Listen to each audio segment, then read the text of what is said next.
Save your time. Chapter 1. A Man in a Hurry. Jason Reed was always in a hurry. At 35, he wore his ambition like a badge. He was a top consultant in a New York firm, known for sharp suits, tight schedules, and a phone that never stopped buzzing. If time was money, then Jason was a millionaire in seconds. But his apartment was quiet. His dinner was usually cold takeout. And the only photo on his desk was 5 years old. A picture of him with his parents at his college graduation. He hadn't been home since. He always said the same thing when his mom called. "I'll come visit soon. Just really busy, Mom. You know how it is." But time moved, and he didn't. Chapter 2. The Missed Call. One rainy Monday, Jason rushed into a meeting and saw 3 missed calls from his mother. He stared at the phone, but didn't call back. By evening, he got the message. His father had collapsed. Stroke. The doctors weren't sure he'd wake up. Jason booked the earliest flight to Indiana. His hands shook as he packed. Why didn't I answer the phone? Why did I wait so long to visit? He landed late and went straight to the hospital. The room smelled like bleach and flowers. Machines beeped. His father looked smaller, older, not like the strong man Jason remembered. His mother sat beside the bed, tired eyes and trembling hands. "You're here," she whispered. "I'm sorry," Jason choked. "I should have come earlier." She nodded, eyes wet. "Time slips away when you're not looking," she said. Chapter 3. The Funeral. Jason's father passed 2 days later. The funeral was small. Close friends, old neighbors. Jason gave a eulogy, his voice cracking as he spoke of memories he hadn't thought about in years. Fishing trips, Sunday dinners. How his dad used to say, "Spend your time like you spend your money, with care." After the service, Jason stood alone by the grave, hands deep in his pockets. His suit was spotless. His heart wasn't. He looked up at the sky and whispered, "I didn't save my time for you. I wasted it. I'm so sorry." Chapter 4. A Different Kind of Morning. Back in New York, things felt different. His desk looked the same. His phone still buzzed every 10 seconds. But Jason couldn't focus. Emails blurred. His lunch sat untouched. He started waking up early, not to work, but to walk. He passed the bakery he never noticed before. He started talking to the old man who fed the pigeons every morning in the park. Once, Jason saw a little girl tug her dad's hand and say, "Don't go, Daddy." The man crouched down and said, "I've got 10 minutes. Let's count clouds." Jason stood still, aching. Chapter 5. Time Talks Back. Jason began to write in a journal. He called it Time Talks.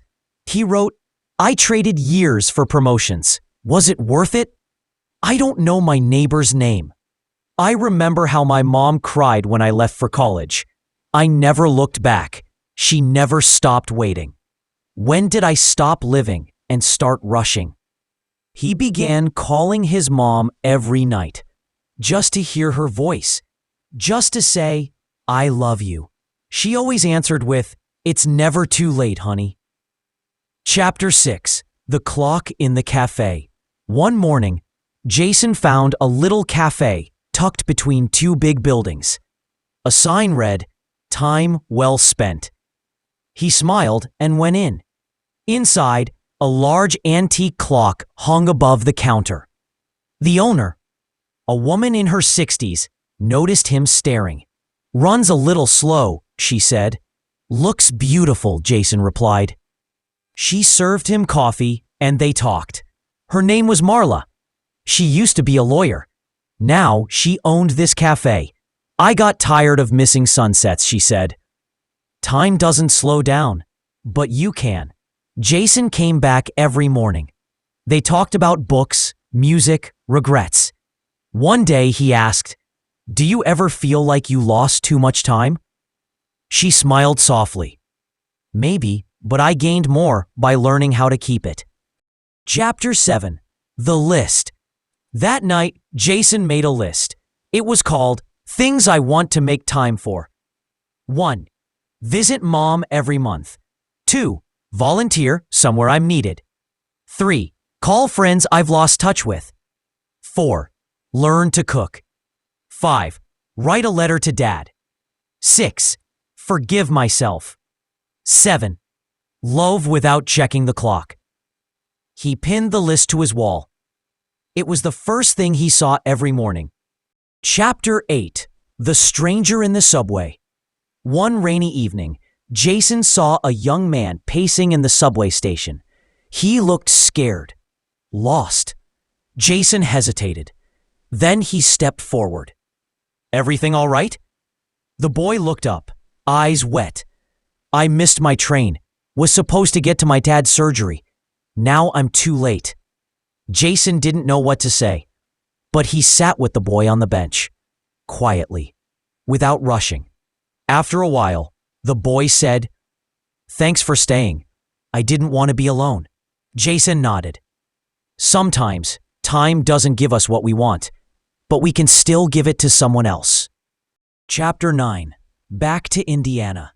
3 months later, Jason flew back to Indiana. Not for a funeral, just for a weekend. His mother hugged him like she'd waited a lifetime. They cooked together, played cards, went to the park where his father used to take him.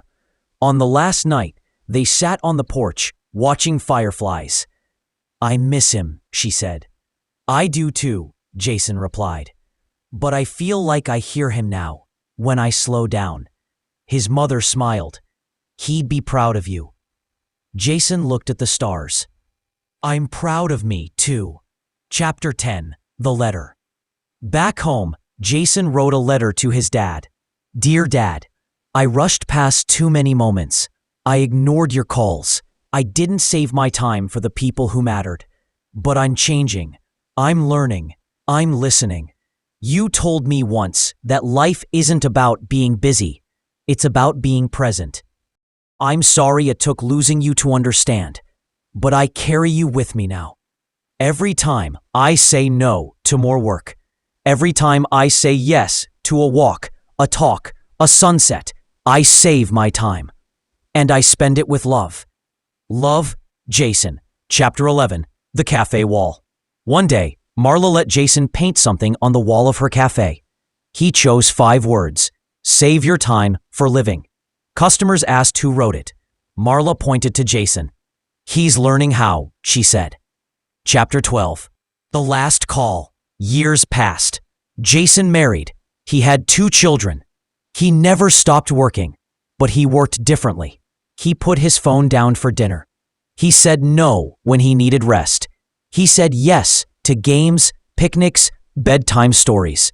One day, his daughter asked, "Daddy, why do you always look at me like that?" Jason smiled. "Because I'm trying to remember this moment. I don't want to miss it." Chapter 13. The Young Man in the Suit. At the airport, Jason once saw a young man in a perfect suit, phone in hand, pacing. Jason stood up and handed him a cup of coffee. "Sit down," he said. "Take a breath."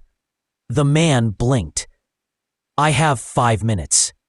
Jason smiled. "That's enough to save." Final chapter. A Timekeeper's Legacy. When Jason was older, he had a small wooden box filled with notebooks and letters. At the top was the list he wrote long ago, before he died. He gave it to his grandson. Inside was a note. "Dear Eli, time is the only thing you can't buy back. Spend it with care. Save it for people. Use it for joy. Don't chase the clock. Make every second count. Love always. Grandpa Jason.